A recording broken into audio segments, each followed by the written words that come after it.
मुझे एक बार फिर देवकीनंदन ठाकुर जी महाराज ने वीडियो बनाने पर विवश कर दिया।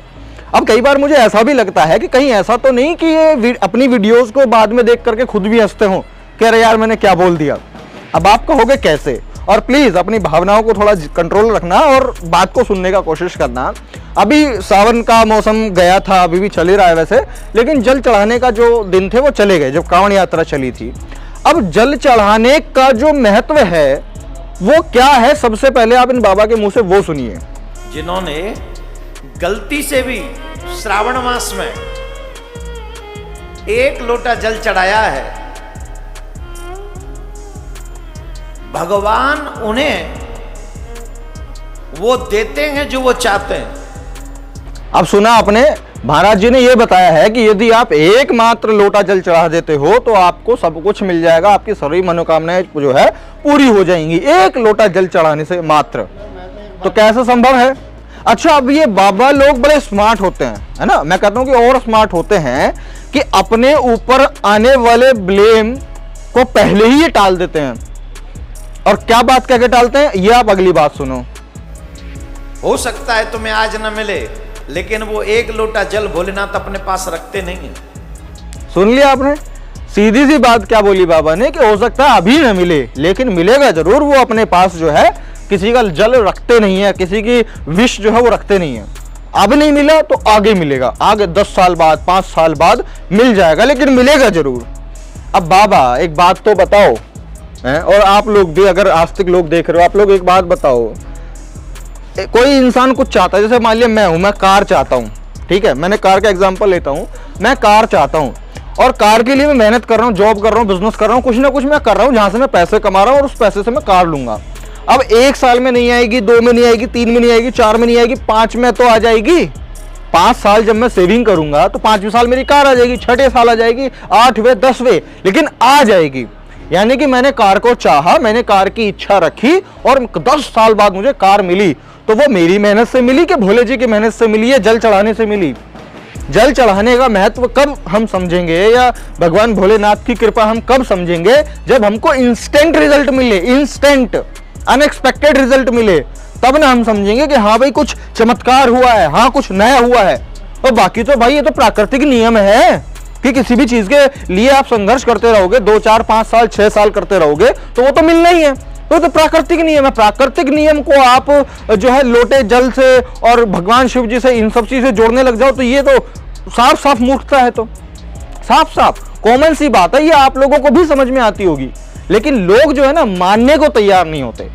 मानने को तैयार क्यों नहीं होते? क्योंकि वो एक फर्जी आस्था में होते हैं। और फर्जी आस्था क्या होती है? इन बाबाओं के प्रति, कि ये बाबा जो है हमारा उस भगवान से मिलन कराएंगे, ये बाबा हमें रास्ता बताएंगे कि कैसे भगवान से अपनी अरदास जो है पहुंचाई जाती है। और यहां तक ये वीडियो खत्म नहीं हुआ, इससे आगे सुनो। अच्छा, महाराज जी ने बताया कि अगर आपको जल चढ़ाने के लिए मंदिर ना मिले या आपके घर में मंदिर ना हो, शिवलिंग ना हो, तो आप क्या कर सकते हैं, ये भी आप सुनिए। अगर आसपास मंदिर ना हो तो बोले घर में शिव जी होंगे, उन पे जल चढ़ा दो। घर में शिव जी भी ना हो तो क्या करें? बोले हम पर उससे भी अच्छा उपाय, अपने बाएं अंगूठे को ऐसे करो, ए आलसी थक गए, अपने बाएं अंगूठा ऐसे करो, हाथ में लोटा लो जल का, और इस अंगूठे को शिवलिंग समझो और इस पे जल चढ़ा दो। जो मंदिर में शिवलिंग जल चढ़ाने से फल देगा, वही अंगूठे में शिवलिंग का भाव रखकर अगर तुम जल चढ़ा देते हो तुम्हें वही फल प्राप्त होगा।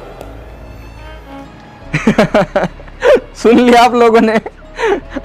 मैं जब भी तो स्टार्टिंग में बोला कि कभी कभी मुझे ऐसा भी लगता है कि ये बाबा लोग जब बाद में अपनी वीडियो देखते होंगे ना तो ये भी हंसते होंगे कि अरे यार मैंने क्या बोल दिया।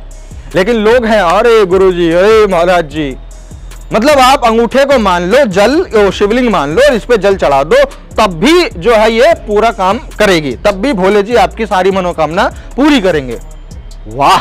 अच्छा, तो इस तरह ऐसे तो तमाम तरीके की गोल चीजें जो है वो रोड पे मिलती हैं। अभी आप ये देखो, अभी आप ये देखो, ये भी तो गोल ही है, सड़क पे खड़ा हुआ जो है। अब इस पे मैं जल चढ़ा दूं तो फिर वही होगा परिणाम। कोई और जो गोल चीजें होती हैं उन पे अगर मैं जल चढ़ा दूं तो वही चीज होगी। मतलब सोच के देखो, ये महाराज हैं, ये कथा वाचन करते हैं, इतने प्रसिद्ध हैं, और ये क्या बोल रहे हैं कि आप शिव इस पे ही जो है इसी को शिवलिंग मान लो और मान करके जल चढ़ा दो, पूरा काम होगा, रुकेगा नहीं काम, पूरा काम होगा। है कोई बात? तो देखो यार, मैं बस इस वीडियो के माध्यम से दो चीजें आपको बताना समझाना चाहता था कि एक तो जो लोग आप औरों की बातें सुन सुनकर हो जाते हो ना भावुक, अरे तू तो खिलाफ है हिंदू धर्म के, अरे तू तो ये है वो हो। अब एक बात बताओ, जब ये ऐसी बातें करेंगे ये बाबा लोग इतने बड़े बड़े मंचों पर बैठकर इतने सारे लोगों के सामने, तो हम भला क्यों ना विवश होंगे इनकी बातों का निष्कर्ष निकाल करके आप लोगों को बताने के लिए? क्यों ना तैयार होंगे? हम विवश हो जाते हैं।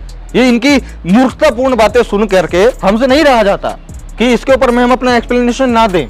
तो ये पहली बात। दूसरी बात कि आप लोग हमसे तो आहत हो जाते हो, लेकिन जब वही बातें ये बाबा लोग बोलते हैं तब आप आहत नहीं होते हैं। तो इसीलिए अपनी आस्था को थोड़ा समझिए, अपनी भक्ति को थोड़ा समझिए, आप कहां और किसके प्रति भक्ति और आस्था रख रहे हैं और किस चीज को आप धर्म मान करके चल रहे हैं। यह बाबा धर्म नहीं है।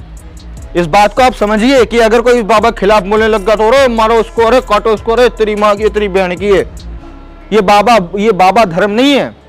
ये भी एक मनुष्य है, और अगर ये कुछ गलत बोलेगा, अगर ये कुछ गलत करेगा तो हम इसके ऊपर में वीडियो बनाएंगे और लोगों को सुननी भी पड़ेगी, क्योंकि ये भी एक इंसान ही है।